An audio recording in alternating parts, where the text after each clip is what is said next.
Uber has an interesting business model that has been evolving in the last 10 years. Let's see how it earns money, and what is its future. Uber is a marketplace for different sorts of products.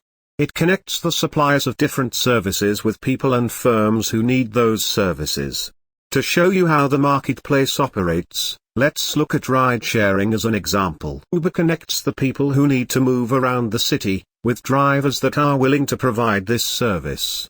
The role of Uber is to create and run the technology that enables finding the ride. Apart from that, they have to provide liquidity in the market, by convincing riders to use the app, and drivers to participate in the marketplace. In other words, Uber is the middleman that organizes the whole market for rides. They have been successful in using this marketplace model in other areas as well. Currently, Uber is organized around 3 main businesses. The first one, called Mobility, is the original Uber. The role of this business unit is to move people around, mainly using third-party drivers. Some of the drivers are doing it occasionally, whereas others do it full-time. In some countries, they employ drivers, especially at the beginning of their presence. The second business unit, called Delivery, is concentrated on bringing you food from restaurants.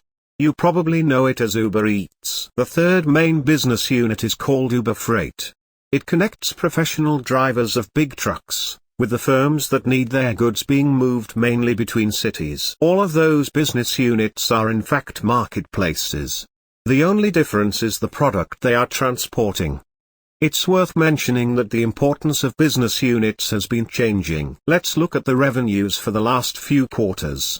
As you can see, the mobility business has been dominating the sector till the pandemic of COVID-19.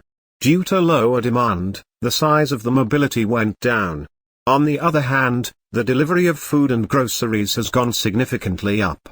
This was partially due to the acquisition of Postmates, but mainly it was driven by increased demand. Freight is still a minor part of the whole business due to the low fees charged by Uber. We can summarize the business model of Uber using the business model canvas. We will start with customers. Uber has 4 main groups of customers: riders, drivers, restaurants, and other firms that need transportation. By riders, we mean customers that need a ride. When it comes to the value proposition, the aim is to move a person or a thing from point A to point B in an easy way at a low cost. Uber is not the cheapest option, yet it helps riders save time and money. On top of that, you don't need to own a car to have an active lifestyle. The great advantage of Uber is that they control the distribution channel, the mobile apps used by their customers. This enables them to truly own the customer. Let's move to relationships. They get customers mainly by investing in events and promotions, especially when they enter a new market. To keep the customers, they have to provide consistent service. This is achieved thanks to the rating system and training provided to drivers. Moreover, they have to make sure that there is sufficient supply and demand. This will mean that both riders and drivers will come back to use Uber's service again. Growing requires an increase in the frequency of trips, or adding new products to be delivered. That's why Uber Eats is moving fast to deliver groceries as well. Most of their revenues are shares of revenues generated by the marketplace. They charge drivers around 20% of the amount paid by riders. The exception is Uber Freight. Here the share of Uber is much lower, around 1%. They will also most likely earn money through advertising. It will be a similar move to Amazon advertising. When it comes to key resources, the most important are the apps and the customer bases. The strength of the brand also makes it easier to start new categories of products. To be successful, Uber has to concentrate on managing liquidity for the market. This means trying to keep the balance between the supply and demand, for every location and time slot. If they want to enter a new market, they have to also know how to start from nothing in terms of drivers and riders. Linked to that is the fact that new markets require dealing with new legal issues.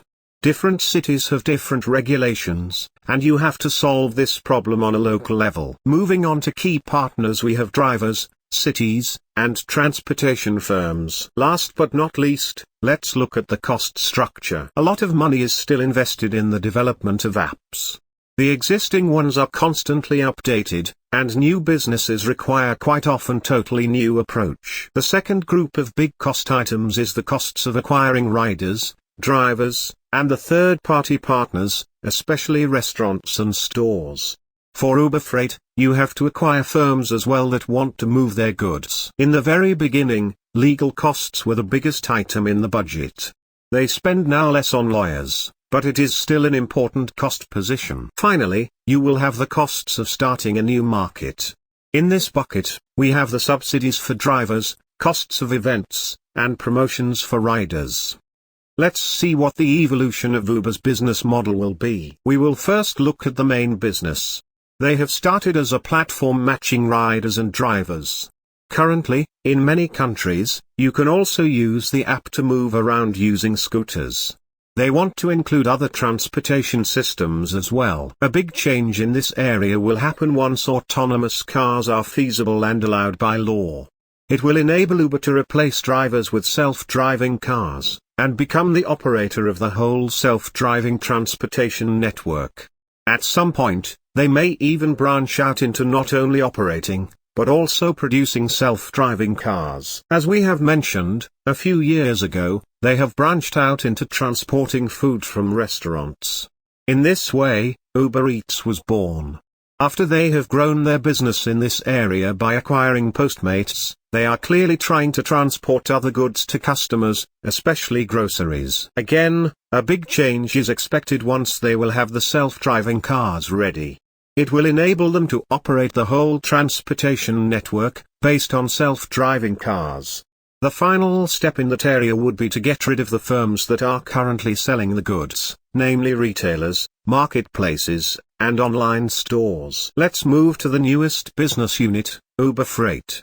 Here, instead of small things or people, they facilitate the transportation of big loads of goods with trucks.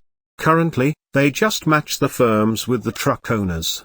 However, once the self-driving is on, they will invest most likely into their own fleet of trucks. The logical last step would be to also start producing self-driving trucks. Apart from that, Uber makes a lot of smaller bets like renting cars. Now, let's discuss one of the biggest advantages of Uber, the base of riders. It enables them to cross-sell different services. People who have been so far riders, are converted into buying also food through Uber Eats, and other products as well. For drivers, it means additional opportunities to earn money by transporting not only people, but also food and other products. That's in short. I hope you liked our short summary. I recommend checking the detailed presentation of the business model prepared by Uber. You can find the link in the description. By the way, make sure to subscribe to our YouTube channel, and hit the like button for the YouTube algorithm.